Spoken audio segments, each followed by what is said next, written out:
I'm Cassidy Thornton, 28 years old, and 3 weeks ago, my father stood up at our family reunion, grabbed the microphone, and said something about me in front of 68 relatives that I will carry with me for the rest of my life. We only have one daughter we're proud of. That's what he said, and he was looking straight at my older sister Brianna when he said it. For 22 years, my family called me the burden. The premature baby who cost too much, the quiet sister nobody defended, the daughter who sat at the end of every table while Brianna got the tuition, the praise, the love.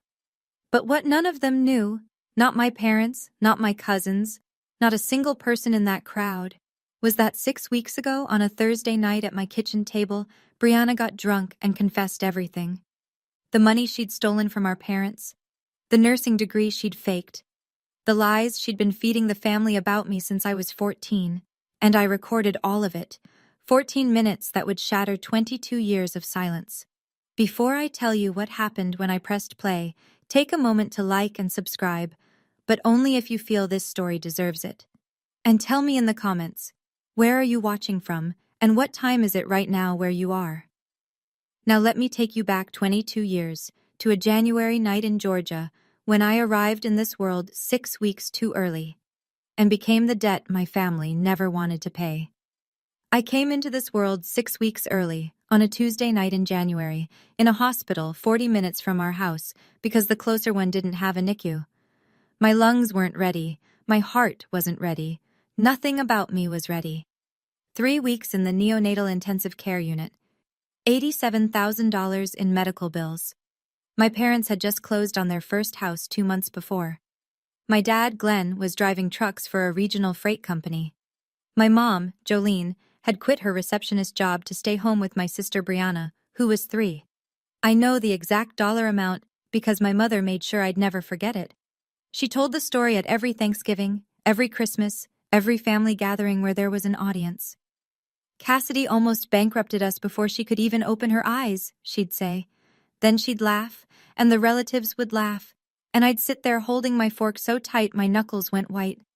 When I finally came home from the hospital, small and fragile and wrapped in a yellow blanket, my sister Brianna looked at me in my crib and asked our mother a question that became the Thornton family's favorite joke for the next 2 decades. Can we send her back? Everyone laughed. My dad, my aunts, my uncles, even my grandmother Edith, though I'd learn later that she stopped laughing long before anyone else did. That question, can we send her back, followed me through every birthday, every report card, every holiday dinner. Brianna would say it when I spilled juice. My dad would say it when I got carsick on road trips. My mom would whisper it to her sister Ruth on the phone when she thought I couldn't hear. But I always heard.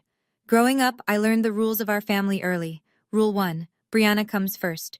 Rule 2, if something goes wrong, it's probably Cassidy's fault. Rule 3, don't complain about rules 1 and 2. When I was 10, I won first place in the county writing contest. My English teacher, Mrs. Hadley, called the house to congratulate my parents. My mom forgot to come to the award ceremony. That same week, Brianna placed 3rd in a school track meet, and we all went out to Olive Garden to celebrate. I remember sitting in that booth, holding my certificate under the table, wondering if anyone would ask about it. Nobody did. But it was the Thanksgiving I was 14 that cracked something inside me. Brianna told my mother, with tears in her eyes, because Brianna always knew exactly when to cry, that I'd stolen our grandmother Edith's gold pendant necklace, the one Grandma wore in her wedding photo, the one she'd promised to pass down. I hadn't touched it. I hadn't even been in Grandma's bedroom that weekend. It didn't matter. My mother believed Brianna instantly. I was dragged in front of 12 relatives in the living room and told to kneel and apologize to my grandmother for being a thief. I knelt. I cried. I said I was sorry for something I didn't do. 2 weeks later, the necklace turned up in Brianna's dresser drawer. My mother's explanation? It must have gotten mixed in with the laundry. Nobody apologized to me. Not my mother, not Brianna, not anyone. That night, I found my mother's old journal in the hallway closet. I don't know why I opened it. Maybe I was looking for proof that she'd loved me once. Instead, I found this line, dated the year I was born. Sometimes I wish we'd stopped at 1. I read it 7 times. I kept hoping the words would rearrange themselves. They didn't. I left home the summer I turned 18. I'd earned a partial scholarship to a state college 2 hours away. Nothing Ivy League, but I was proud of it. I needed my parents to cover the remaining $4,000 a semester. I brought the financial aid letter to dinner like I was presenting a case before a jury. My father barely glanced at it. My mother didn't look up from her plate. "We already spent enough on you," she said, "between the hospital bills and your braces and that inhaler you needed every winter. Cassidy, we just don't have it." That same month, my parents wrote a check for Brianna's full tuition at a private nursing program. $28,000. No partial scholarship. No questions asked. So I worked. 2 jobs, barista at 6 in the morning, data entry at a temp agency until 10 at night. I took 5 years to finish what should have taken 4, but I graduated with a degree in accounting and 0 debt. Nobody came to my ceremony. I wore my cap alone in a crowd of strangers and their cheering families. And still, I kept showing up. Every Christmas, I drove 2 hours with gifts I'd wrapped myself. Every Thanksgiving, I brought dessert nobody asked for. I sat at the end of the table. I slept on the couch while Brianna got the guest room with the quilt my grandmother made. I called my mother every Sunday evening. She picked up maybe once out of every 3 calls. I told myself it was enough, that if I just kept trying, something would shift, that the love was there, just buried under years of habit and financial stress and old resentment. I wasn't trying to earn their love. I thought I already had it, just trapped under something I hadn't figured out how to move yet. Until 3 months ago, when I discovered what my sister had really been doing behind everyone's back. It started with a coffee shop. I was grabbing a latte before work on a Tuesday when I saw a woman waving at me from a corner table. It took me a second. Then I recognized her. Megan Holt. She and Brianna had been in the same nursing program. "Cassidy, right? Brianna's sister?" She pulled out the chair across from her. "How's Bri doing? I haven't seen her since, first semester." I almost corrected her. Brianna had been telling the family she was a registered nurse for 8 years. She talked about patients she'd saved, overnight shifts that drained her, the calling she'd found. "First semester?" I repeated. Megan's face shifted. "Yeah, she stopped showing up after October. I figured she transferred, but..." She tilted her head. "Wait, your family doesn't know she dropped out?" I set my coffee down very carefully. "I just assumed everyone knew," Megan said quietly. I drove to work with my hands shaking on the steering wheel. That night, I couldn't sleep. I opened my laptop and started searching. The nursing program Brianna had attended, it had a public registry of graduates. I scrolled through every name from her year. Brianna Thornton wasn't on the list. I dug deeper. My parents had paid $28,000 for that program. When a student drops out in the first semester, the school refunds a portion of tuition, a significant portion. Brianna had never returned that money. She'd pocketed the refund and told everyone she'd graduated. For 8 years, she'd been telling our parents, our grandmother, our entire extended family, that she was a nurse. Showing up to holidays in scrubs she bought online, telling stories that sounded real because she'd memorized them from medical dramas. And nobody, not a single person, had ever thought to verify it.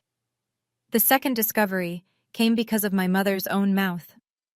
About 2 months before the reunion, I was on one of those rare Sunday calls where Jolene actually picked up. She sounded tired, distracted. Midway through our conversation, if you could call it that, she muttered something I wasn't supposed to catch. "Your father's retirement fund looks thin. I don't understand it. The market's been fine." I'm an accountant. I notice numbers the way most people notice weather. Something in her tone pinched my attention, and I asked, casually, carefully, if she'd looked at the statements recently. "Brianna handles all that," Mom said. "She set up the online access for us. She's so good with that stuff. You know, being in healthcare, she understands finances." I bit my tongue so hard I tasted copper. That night, I did something I'm not proud of. I called my dad's old landline and talked him through pulling up his retirement account online. He didn't know I was checking. I told him I just wanted to make sure his beneficiary info was up to date. The numbers told a story my family never would. Over 4 years, $40,000 had been transferred out of my parents' retirement account in small, irregular amounts. $2,000 here, $3,500 there, into an external checking account. The routing number matched a bank in Brianna's city. I stared at the screen until my vision blurred. Then I called my mother. I told her, as gently as I could, that something was wrong with the retirement fund, that the money hadn't gone to market losses, that it had gone somewhere specific. She cut me off before I finished. Don't be jealous of your sister, Cassidy. Brianna manages that account because she's responsible, unlike some people. She hung up, and that's when I understood. Telling them privately would never work. Let me be clear about what was at stake. My grandmother, Edith Calloway, was 79 years old. She'd built a life on a beautiful property outside Atlanta, a house she and my grandfather designed together before he passed, a garden she'd kept blooming for 40 years, and enough savings to leave something meaningful behind. She was updating her will. She'd told the family as much, and in the 2 months before the reunion, Brianna had visited Grandma 4 times. 4 times. My sister, who normally managed 1 visit a year at most, was suddenly the most devoted granddaughter in Georgia. She brought flowers. She brought homemade soup, which I later learned she'd bought from a deli and transferred into her own containers. She sat at Grandma's kitchen table and held her hand and talked about her nursing career. My mother told the family, "Brianna is taking such good care of Mom. She's so selfless." I knew what was happening. Brianna was positioning herself. She wanted to be the name on the will, the sole inheritor, the golden child's final trophy. If I stayed silent, 3 things would happen. My parents would lose more money they couldn't afford to lose. My grandmother would be deceived into rewriting her legacy based on lies. And I would lose the last person in my family who had ever truly seen me. I wasn't planning revenge. That word feels too sharp, too clean for what this was. I was trying to protect my grandmother from the same person who'd stolen from my parents, lied about her education, framed me for theft when I was 14, and spent 22 years making sure I never had a seat at the family table. But I needed proof, not suspicion, not accounting spreadsheets, proof that couldn't be explained away, reframed, or buried under my mother's denial. I needed Brianna's own words. 3 weeks before the reunion, I texted my sister. "Hey, Bri. I know things have been weird between us. Can we talk before the reunion? I don't want it to be awkward in front of Grandma." She replied in 4 minutes. "Sure? Your place?" That should have told me everything. Brianna never came to my apartment. She thought my neighborhood was beneath her. But the reunion was 3 weeks away, and she needed me quiet and cooperative in front of Grandma Edith. A quick visit to pacify the difficult sister, worth the drive. She showed up on a Thursday evening in a silk blouse and designer jeans, carrying a bottle of Pinot Grigio. She hugged me at the door, tight, performative, and immediately started scanning my apartment with that pitying look she'd perfected. "It's cozy," she said. The word dripped. I opened the wine. I poured her glass fuller than mine. I set my phone on the bookshelf behind us, screen down, recording app running. Georgia is a one-party consent state. I was that party. We sat at my kitchen table and I started small. "So how's work? The hospital keeping you busy?" Brianna launched into a story about a patient who'd coded during her shift last Tuesday. She told it with hand gestures, pauses, vocal inflections, the whole performance. She'd always been good at this, making fiction feel like memory. I let her finish. Then I said, as casually as I could, "That's crazy. Hey, I actually ran into Megan Holt last month, your old classmate. She said something kind of weird." Brianna's wineglass paused halfway to her lips. "Megan talks too much," she said. Her voice dropped half an octave. And I knew. The mask had a crack. I didn't push immediately. I poured more wine. I let the silence work. Brianna finished her second glass, then her third.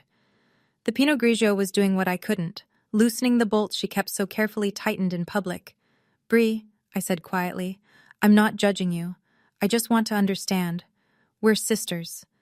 She stared at me for a long time. Then something shifted behind her eyes. Not guilt, not fear, but something worse.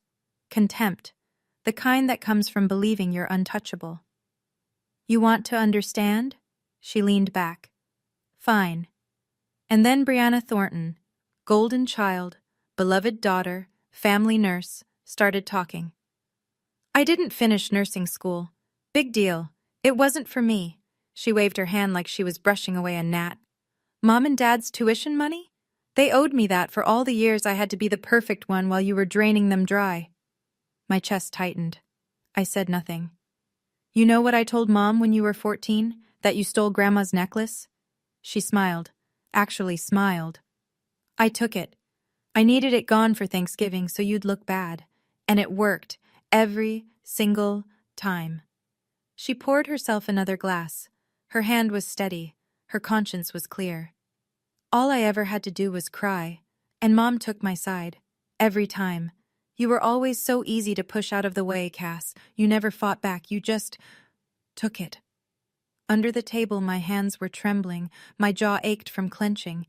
But I kept my face still. I kept my breathing even, because the phone on the bookshelf was catching every syllable. And Brianna wasn't done. The wine had peeled away the last layer. Dad's retirement account? Brianna tilted her glass, watching the light refract through the wine like she was admiring a jewel. I've taken about 40 grand over the last 4 years. Small amounts. They'll never figure it out. They think the market crashed. She laughed. A short, bright, careless sound. And Grandma? I asked. My voice was steady. Barely. Brianna leaned forward, elbows on the table. Why do you think I've been visiting her, Cass? She's rewriting her will. I'll make sure my name is the only one that matters. She held my gaze, and then she said the thing that sealed everything. And you? You'll get nothing, just like always. She set her glass down gently. Because in this family, I'm the daughter. You're the bill. You're the bill, not the burden. The bill, like I was a debt they'd never wanted to pay. Brianna yawned 15 minutes later and fell asleep on my couch with her shoes still on.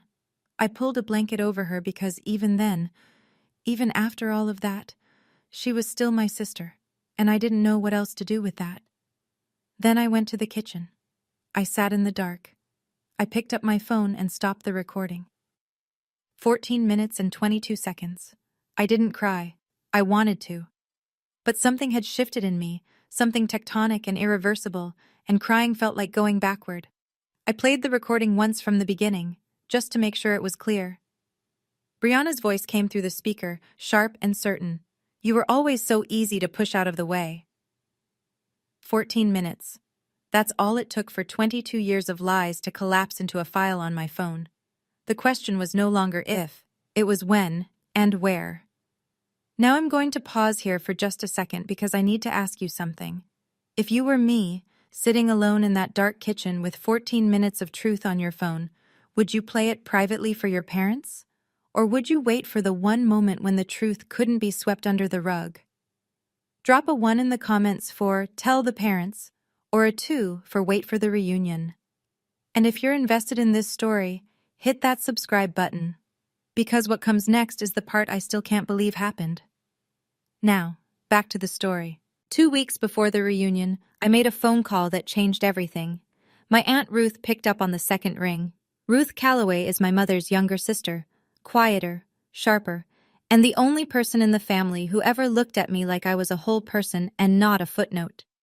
When I was 8 and had pneumonia, Ruth drove 3 hours in a snowstorm to sit by my bed.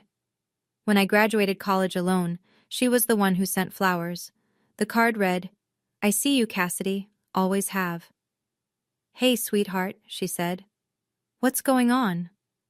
I didn't tell her about the recording, not yet. I just asked, carefully. Aunt Ruth, have you ever thought something was off about Brianna? The line went quiet for so long I thought the call had dropped. Then Ruth exhaled slowly. I've been watching your sister for years, Cass. Something doesn't add up. The career stories, the money, the way she handles your parents. But I could never prove anything.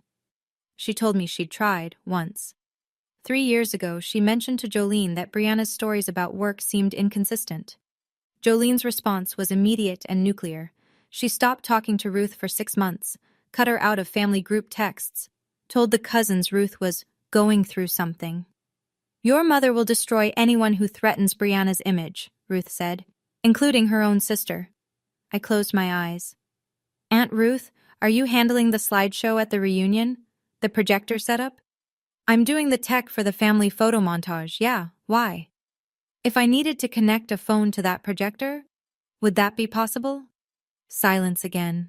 Then, it's just an HDMI adapter. Cassidy, what are you planning? I might have something the family needs to hear. She paused. I could hear her breathing. I don't know what you have, she said finally. But I trust you. I'll make sure the equipment works. 10 days before the reunion, a handwritten envelope arrived at my apartment. The stationery was cream-colored, the handwriting shaky but deliberate. My grandmother Edith's. She still wrote letters by hand. She said email was for people in a hurry, and she'd earned the right to take her time. My dear Cassidy, the letter read, the reunion is July 19th. I want both my granddaughters there. I want to see your face. Please come. Love, Grandma. I held that letter against my chest like it was something fragile. 20 minutes later, my phone rang. Mom. You got the invitation, Jolene said, not a question. I did. Good. Now listen. Her voice shifted into the tone I knew by heart, the managerial tone, the one that made instructions sound like favors. You're invited, but behave yourself. Brianna is giving a speech about her nursing career, and your father is saying a few words. Just sit and smile and be grateful you're included. I gripped the phone tighter. I'll be there, Mom. And wear something decent, Cassidy. Last time you looked like you didn't even try. I said nothing. Oh, and Mom is making some big announcements at the reunion, Jolene added, almost casually. Family decisions, important ones. So just don't make it about you. She hung up before I could respond. She always did. I sat on the edge of my bed and read Grandma Edith's letter one more time. Then I opened my closet and looked at the white dress I'd been saving for something I couldn't name. Something that mattered. This was Brianna's stage. My parents had cast the roles. She was the star. I was the background extra who should be grateful for a seat. But I was done with their script. I was bringing my phone and my own story. The night before the reunion, I sat on my living room floor with my phone and a pair of earbuds and listened to the recording one more time. Brianna's voice filled my ears, close and clear and cruel. You were always so easy to push out of the way. I heard myself asking about Grandma, my voice thin and careful. And then Brianna. You'll get nothing. Just like always. My hands were shaking when I pulled the earbuds out. I almost deleted it.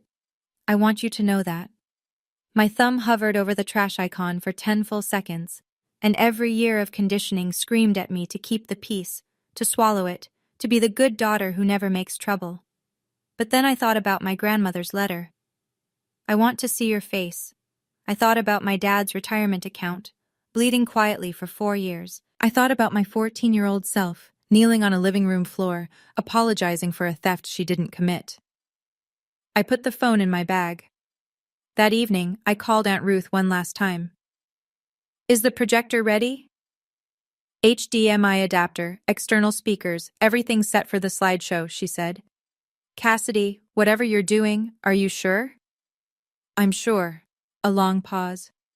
Then I'll make sure it works. You just have to plug in. After we hung up, I wrote a letter to my grandmother. Short, honest. I sealed it in an envelope and slipped it into my bag next to the phone. It said, Grandma, I'm sorry if what happens tomorrow hurts you, but you've always taught me that the truth matters more than comfort. I hope you still believe that. I didn't sleep that night, but for the first time in years, I wasn't afraid of what morning would bring. I was ready. The Callaway estate sat on 3 acres of rolling Georgia green, 20 miles outside Atlanta, wrapped in old magnolia trees and a white fence that my grandfather had painted every spring until the year he died. Grandma Edith hosted the family reunion there every 5 years. This one was the biggest. 68 people across 4 generations of Callaways and Thorntons. Long banquet tables draped in white cloth stretched across the back lawn. String lights hung between the magnolias, waiting for dusk. A projector screen stood near the main table, already set up for the family photo slideshow, Aunt Ruth's work. I arrived early. White dress, hair down, phone in my clutch, heart in my throat. Aunt Ruth was adjusting the speaker cables near the projector. When she saw me, she nodded once. Calm, steady. She tilted her head toward the HDMI adapter resting on the edge of the tech table. I understood. The guests filtered in over the next hour. Cousins I hadn't seen in years. Great-aunts who pinched my cheeks. Uncle Frank with his booming laugh. Kids chasing each other around the garden chairs. Then Brianna arrived. Red dress, expensive heels, full makeup. She floated through the crowd like a celebrity at a premiere, kissing cheeks, squeezing hands, performing warmth so convincingly I almost believed it myself.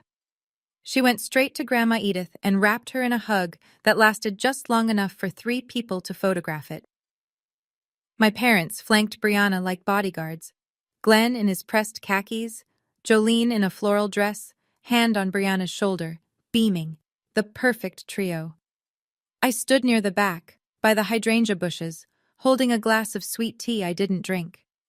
And Grandma Edith, mid-hug with Brianna, looked over her granddaughter's shoulder, found me in the crowd, and gave me a small, sad smile that broke something in my chest. Dinner was served at 6. Fried chicken, collard greens, cornbread, peach cobbler. The Callaway reunion spread hadn't changed in decades. People filled their plates, found their seats, and settled into the kind of warm, loud chaos that big Southern families specialize in. I sat at the far end of the second table. Nobody had assigned seats, but somehow the family geography always pushed me to the perimeter. After dinner, my mother stood up and tapped a fork against her glass. The conversations quieted. Before we do the slideshow, Jolene announced, Brianna has something she'd like to share. Some of you know she's been doing incredible work as a nurse. Bri, honey, come on up. Applause. Warm, encouraging, trusting applause from 68 people who had no reason to doubt. Brianna walked to the front with the ease of someone who'd rehearsed this in the mirror. She took the wireless mic from Ruth's tech table and smiled, the practiced symmetrical smile that had gotten her out of every corner she'd ever been backed into. Thank you, Mom. She pressed a hand to her chest. Nursing has been the most rewarding experience of my life. Last month, I helped a patient recover from a stroke. She held my hand and told me I saved her life. People murmured with admiration. Grandma Edith nodded proudly. 5 minutes of pure fiction, delivered flawlessly. When Brianna finished, she got a standing ovation from the front table. My mother was crying, the graceful, single-tear kind she'd perfected at church. Then a great-aunt at my table leaned over and patted my arm. "And what do you do, dear?" Before I could answer, my mother's voice cut across the lawn. "Cassidy works in accounting," Jolene said. "Somewhere." Scattered laughter. Brianna smiled into her wineglass. I felt my face burn, but I kept my hands flat on the table. Not yet. The sun was sinking behind the magnolias when my father stood up. Glenn Thornton was not a natural speaker. He was a quiet man who'd spent his life driving trucks, watching ESPN, and agreeing with whatever Jolene told him was true. But tonight, Jolene had given him a script, and he read from a folded piece of paper she'd tucked into his shirt pocket before dinner. "I want to thank everyone for being here," he started. His voice was thin through the mic. This family means everything to us." He paused, looked at Brianna, who sat at the front table next to Grandma Edith. "Jolene and I," he swallowed. "We only have one daughter we're truly proud of." The lawn went still. "Brianna, you are our greatest achievement. Everything you've done, your career, your heart, the way you take care of this family, we couldn't have asked for a better daughter." Applause, not thunderous. There was an awkward undercurrent, a few people glancing around, a cousin shifting in her chair. But enough people clapped to make it feel sanctioned. Nobody looked at me. Nobody needed to. I sat at the back table, 68 people in front of me, my father's words still hanging in the summer air like smoke. "We only have one daughter we're truly proud of." He hadn't misspoken. He hadn't been ambiguous. He had said, in front of every aunt, uncle, cousin, and grandparent in our family, that I didn't count. My grandmother Edith turned slowly in her chair, found me, saw the redness in my eyes. Her brow creased with something I hadn't seen from her in years, alarm. I placed my hand on my clutch, felt the hard edge of my phone through the fabric. 22 years. I stood up. I didn't rush. I didn't storm. I rose from my chair the way you rise when you finally made a decision you've been turning over for weeks. Slowly. Deliberately. Like gravity had changed direction, and standing up was the only thing left that made sense. Heads turned. A few cousins whispered. My mother noticed first. Cassidy, Jolene's voice was sharp and low. Sit down. What are you doing? I didn't answer. I walked between the two banquet tables. 68 faces tracked me like I was crossing a stage. The string lights had come on. The air smelled like peach cobbler and fresh-cut grass, and my heartbeat was so loud I could feel it in my fingertips. Brianna watched me from the front table, her wine glass frozen halfway to her mouth. Confusion first, then suspicion, then something I'd never seen on my sister's face before, a flicker of fear. I reached the tech table. Aunt Ruth stood beside the projector, arms at her sides. She didn't ask a question. She didn't need to. She picked up the HDMI adapter and held it out to me. I pulled my phone from my clutch, plugged it in. The projector screen lit up behind me, a white glow replacing the frozen family slideshow. My father stepped forward. Cassidy, this is not the time. Actually, Dad. I looked at him, steady. This is exactly the time. I opened the audio file, 14 minutes and 22 seconds. The timestamp on the screen was visible to everyone. My thumb pressed play. And then Brianna's voice, loud, clear, unmistakable, poured out of the outdoor speakers and across the lawn where 68 members of our family sat in the cooling Georgia evening. I didn't finish nursing school, big deal. Brianna's real face went white as her recorded voice filled the air. The first thing I noticed was the silence, not the polite kind that settles over a room during a speech. This was something heavier, the silence of 68 people realizing all at once that something they hadn't expected was about to change everything they thought they knew. Brianna's recorded voice rolled out from the speakers like a confession played in a courtroom. I didn't finish nursing school, big deal. It wasn't for me. Mom and Dad's tuition money? They owed me that for all the years I had to be the perfect one. Someone at the second table set their glass down. The tiny clink of crystal on wood sounded like a gunshot in the quiet. My mother launched out of her chair. She moved toward the projector with both hands raised, eyes wild. Turn it off, Cassidy, turn it off right now! She was 3 steps away when my grandmother's voice cut through the air like a blade. Jolene! My mother froze. Grandma Edith hadn't raised her voice. She didn't need to. 79 years of quiet authority did the work for her. She gripped the arm of her chair and looked at her daughter with an expression I'd never seen on her face. Not anger exactly, but a devastation that preceded it. Sit down. Edith's voice trembled, but every word was iron. I want to hear every word. My mother sat, like a child who'd been caught standing on the table. Brianna was on her feet now, hands shaking, the red dress suddenly too bright against her ashen face. That's taken out of context. She set me up. But the recording didn't care about context. The recording just kept going. Brianna's own voice, cheerful and careless and 3 glasses deep, filling the summer air with truths she never meant to share. By minute 4, the recording had reached the money. Dad's retirement account? Brianna's voice was almost gleeful on the playback. I've taken about 40 grand over the last 4 years, small amounts. They'll never figure it out.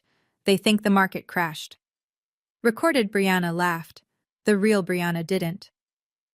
My father, still standing near the mic at the front, lowered himself into the nearest chair like his legs had stopped working. The color drained from his face in real time. I watched a man who had stood in front of his family and erased one daughter to praise another, suddenly realize that the daughter he'd praised had been robbing him.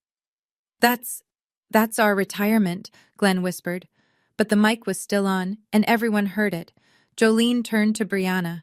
Tell me that's not true. Her voice cracked down the middle. Tell me, Brianna. Mom, I can explain. It wasn't like that. I was going to pay it back. The recording cut her off.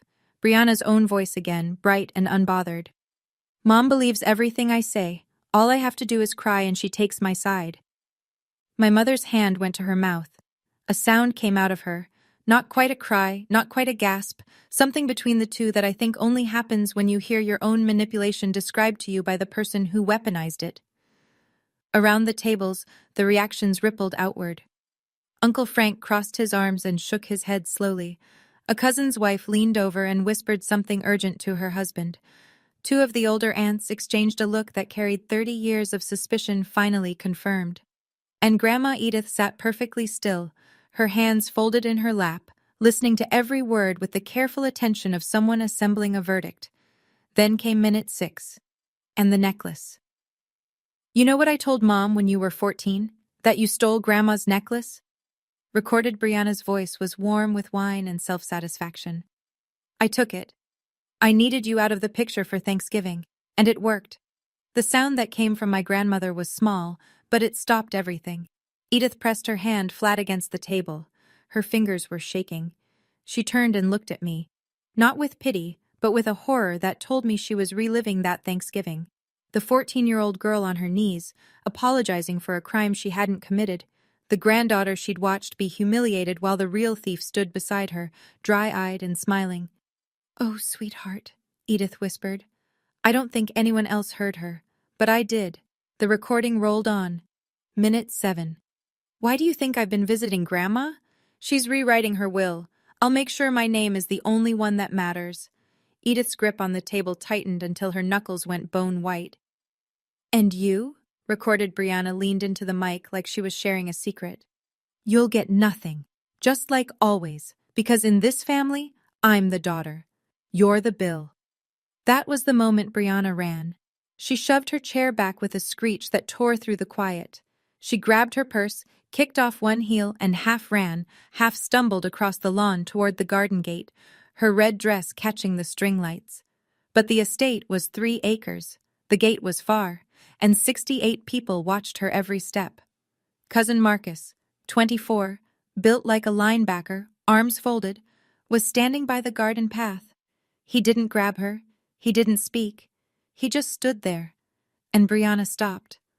Behind her, Grandma Edith rose from her chair. My grandmother walked to the front of the gathering, the way women of her generation do when they've reached the limit of what they'll tolerate. Slowly, straight-backed, with a dignity that makes silence feel mandatory. Someone handed her the wireless mic. She held it with both hands.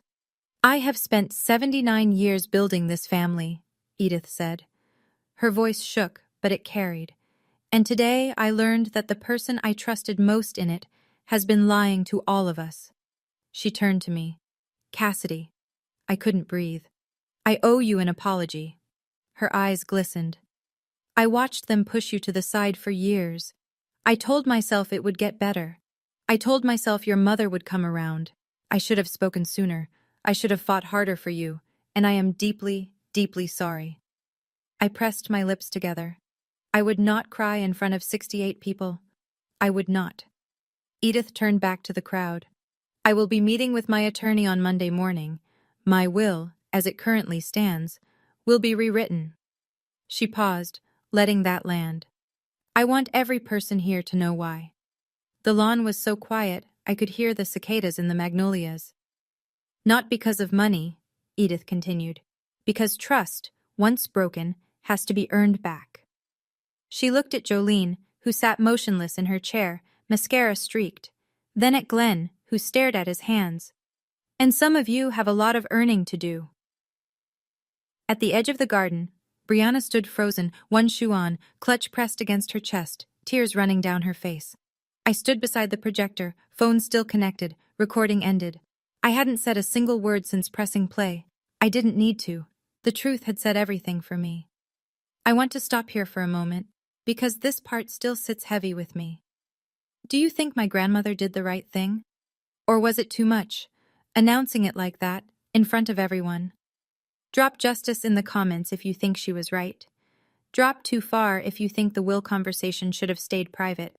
I genuinely want to know what you think, and if you haven't subscribed yet, we're not done. There's still fallout I need to tell you about. Let me keep going. The reunion didn't end, it fractured. After Grandma Edith's announcement, the gathering split like a cell dividing. Nobody left. This was too seismic to walk away from. But the lawn rearranged itself into clusters, each one processing a different piece of what had just happened. The older relatives, Uncle Frank, Aunt Lois, the great aunts who remembered Edith's late husband, gathered around my grandmother like a protective ring. Frank put his hand on Edith's shoulder and said, low but audible, "We're behind you, Edith, whatever you need." A group of younger cousins drifted toward me, not accusing, not celebrating, just present. My cousin Danielle, who I hadn't spoken to in 3 years, touched my elbow. "How long have you known?" she asked. No judgment, just wanting to understand. And Brianna came back. She walked across the lawn with mascara streaked to her jawline and her voice pitched in that exact register she'd used her whole life to escape consequences. "That recording was manipulated," she said to anyone who would listen. "She set me up. She got me drunk. This is entrapment." Most people looked away. A few shook their heads. Then Aunt Ruth spoke. She'd been standing quietly by the projector table the entire time, arms folded, watching. Now she stepped forward. "Brianna," Ruth said, calm as a lake, "I've had my doubts about you for 3 years. I told your mother, and she cut me out of the family for it." She looked around the lawn. The recording just confirmed what I already knew. Jolene, silent until now, turned on me. Her voice was raw. "How could you do this to your family, Cassidy?" I looked at my mother. 22 years of swallowed words sat in my throat. "I didn't do this, Mom. Brianna did. I just stopped hiding it." I found a quiet spot at the edge of the garden, near the stone bench where Grandma used to read to me when I was small enough to sit in her lap. The party noise was behind me. Fragments of urgent conversations, someone's child asking why Aunt Brianna was crying, the clink of dishes being cleared by people who needed something to do with their hands. My father found me there. Glenn stood a few feet away, hands in his pockets looking at the ground. His eyes were swollen. He didn't look like a man who'd just given a speech. He looked like a man who'd just had one given to him. "Did I really say that?" His voice was hoarse. "That we only have one daughter? You said it in front of 68 people, Dad." He winced like I'd touched a burn. "Your mother, she wrote those words. She put the paper in my pocket and told me what to say. And you chose to read them." He didn't argue. He didn't deflect. He just stood there, absorbing it, the way a wall absorbs a hit. "I'm sorry, Cassidy." His voice broke on my name. "I don't know how to fix this." I looked at him for a long time. This man who'd driven trucks for 30 years, who never spoke up at dinner, who let his wife and eldest daughter write the rules while his youngest daughter paid the price. He wasn't a monster. He was something almost worse, a bystander who loved me quietly and never once let that love be loud enough to matter. "I'm not asking you to fix it right now, Dad." I said it gently, not because he'd earned gentleness, but because cruelty had never been my language. "I'm asking you to stop pretending I don't exist." He cried. I'd never seen my father cry in 28 years. There was no hug, no resolution. Just 2 people standing in a garden, learning how to start from the wreckage. I was sitting on the porch steps when Grandma Edith came and lowered herself down beside me. She moved carefully. Her hip had been bothering her for months. But she refused my hand and sat on her own terms. For a moment, neither of us spoke. The evening had turned blue-dark. Fireflies blinked over the back lawn where, an hour ago, everything had changed. "You held on to that recording," Edith said. Not a question. "You could have used it to hurt her weeks ago, but you waited." "I almost didn't play it, Grandma. I almost walked out." "But you didn't." She reached over and took my hand. Her skin was thin and cool, but her grip was firm. "And I'm grateful, because I almost gave everything I have to a liar." I shook my head. "I don't need anything from your will, Grandma. That's not why I—" "Hush." She squeezed my hand. "This isn't about what you need. It's about what you deserve, and about what's right." She looked out at the garden where the string lights swayed in the evening breeze. The guests were beginning to leave. Slow, quiet goodbyes instead of the usual boisterous Callaway farewell. "I'm meeting my lawyer Monday," she said. "Brianna's portion will go into a trust. She can access it when she pays back every cent she stole from your parents and gets honest about her life. Not before." Then she told me something that knocked the breath out of me. "I put your name in my will 30 years ago, Cassidy. When you were born. Your mother asked me to remove it when you were 6. She paused. I refused, but I stopped talking about it, to keep the peace. She looked at me with wet eyes. I should never have kept quiet. Quiet is how this family got here. 1 week after the reunion, the fallout wasn't slowing down. It was compounding. Brianna tried the social media route first. She posted on Facebook. My own sister stabbed me in the back at our family reunion. I've never felt so betrayed. The post got 11 likes, all from friends who hadn't been there. Then cousin Marcus commented, "We all heard the recording, Brianna. You stabbed yourself." 27 people liked his reply. Brianna deleted the post within the hour. The family group chat went through a seismic shift. Brianna was removed, not by one person but by a quiet consensus. Danielle simply created a new chat and didn't add her. Nobody objected. My father called me on a Tuesday evening. It was the first time in my life he'd dialed my number without Jolene prompting him. "I pulled up the retirement account statements," he said. His voice sounded 10 years older. "She took more than we thought. $42,300. Cass, it's all documented. The transfers, the dates, everything." I closed my eyes. "What are you going to do?" "Your mother and I are meeting with a financial advisor this week, and maybe a lawyer." He paused. "I should have listened to you when you called." "Yeah, Dad, you should have." There was something else, too.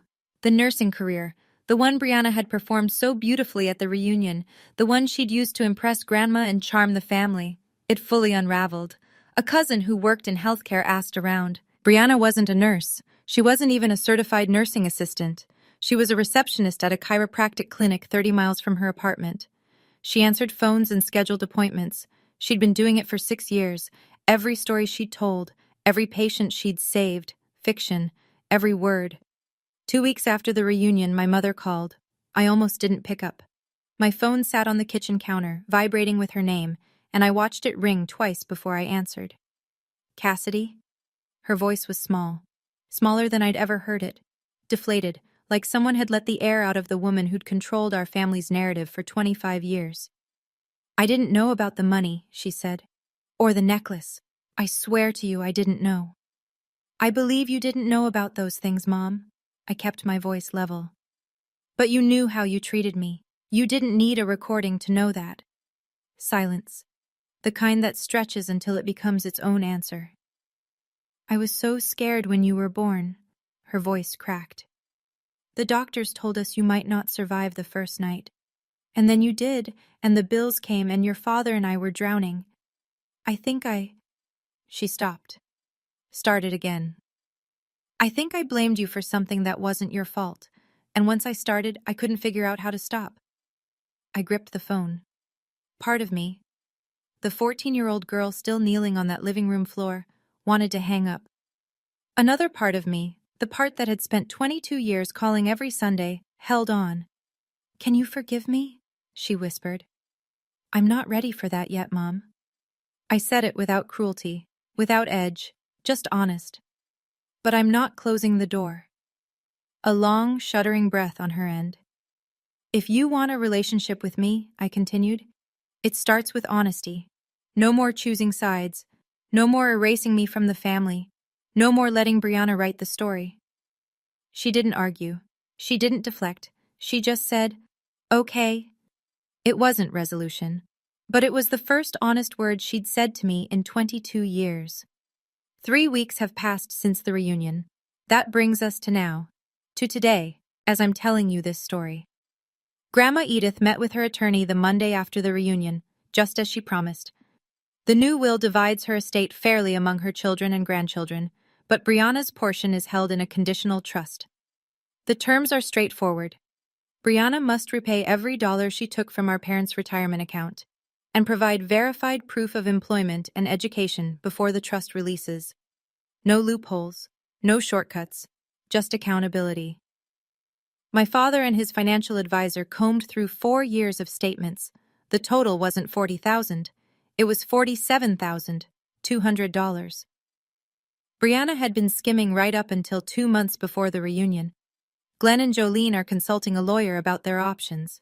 They haven't filed anything yet. I think part of them is still in shock.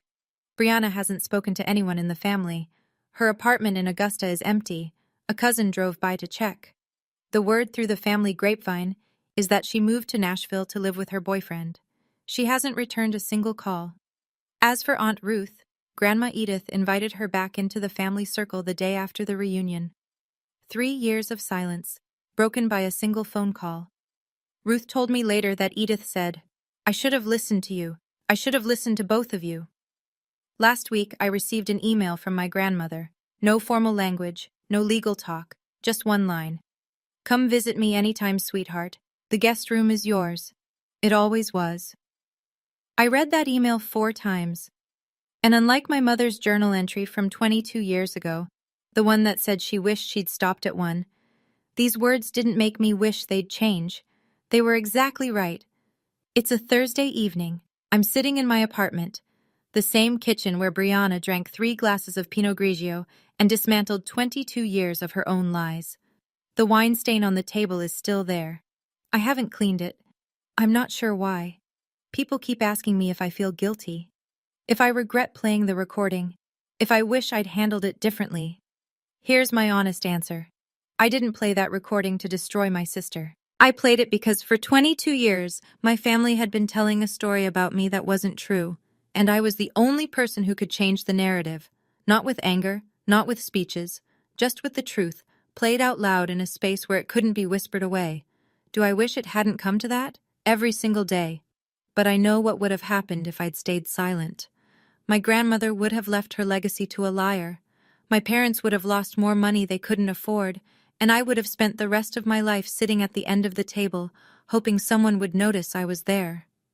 I'm done hoping, not in a bitter way, in a free way. I still love my parents. I still love my sister. That's the part people don't understand about setting boundaries. It's not about stopping love. It's about stopping the part where love gets used as a leash. My phone buzzes, a text from my dad. "Thinking of you today." 3 words. No apology, no grand gesture. Just acknowledgement that I exist. That I'm his daughter too. It's not perfect. It's not the family I wished for when I was 10 years old, pressing a writing contest certificate against my chest in an empty auditorium. But it's real. And real is enough for now. Last Saturday, I drove to Grandma Edith's estate. The reunion tables were gone. The projector was packed away. The string lights still hung between the magnolias, but they were off now. Just thin, dark wires against the Georgia sky. Grandma was waiting on the porch in her rocking chair, a pitcher of sweet tea sweating on the side table. She waved when she saw my car turn into the driveway, and something about that wave, small, eager, like a kid spotting a friend at school, made my chest ache in the best possible way. I sat beside her. We didn't talk about Brianna. We didn't talk about the recording, or the will, or my mother's phone call. We talked about her garden. The hydrangeas were blooming late this year. We talked about my job. I'd been offered a small raise, and she clapped her hands like I'd won an Oscar. We talked about my cat, Penny, who had learned to open the kitchen cabinet and steal treats. Grandma laughed at that, a real laugh, the kind that crinkled her whole face and made her reach for my arm to steady herself. "Tell me about your life, sweetheart," she said eventually. "The real version, not the one your mother edited." So I did. I told her about my apartment, my morning runs, the book club I'd joined, the friend who taught me to make sourdough. Small things, true things. "You sound happy," she said. "I'm getting there, Grandma." We sat on that porch until the fireflies came out. No drama, no audience, no performance, just a grandmother and her granddaughter catching up on 22 years of conversations they should have had a long time ago. I spent 22 years being their burden, but it turns out the heaviest thing I ever carried wasn't their disappointment. It was my own silence. And I finally put it down. Before I go, here are a few things this whole experience taught me. 1. Silence doesn't keep the peace. It just lets the loudest voice in the room write the story. 2. Protecting someone from the truth isn't love. It's control wearing a nicer outfit. And 3. You don't need anyone's permission to stop being invisible. If any of this hit close to home, if you've ever been the family scapegoat, the overlooked one, the person who kept showing up even when no one saved you a seat, I want you to know you're not alone. Drop a comment and tell me your story. I read every single one, and if you want more stories like this, I've linked a few of my favorites in the description below. Hit subscribe and tap that bell so you don't miss the next one. Thank you for being here. Thank you for listening. It means more than you know.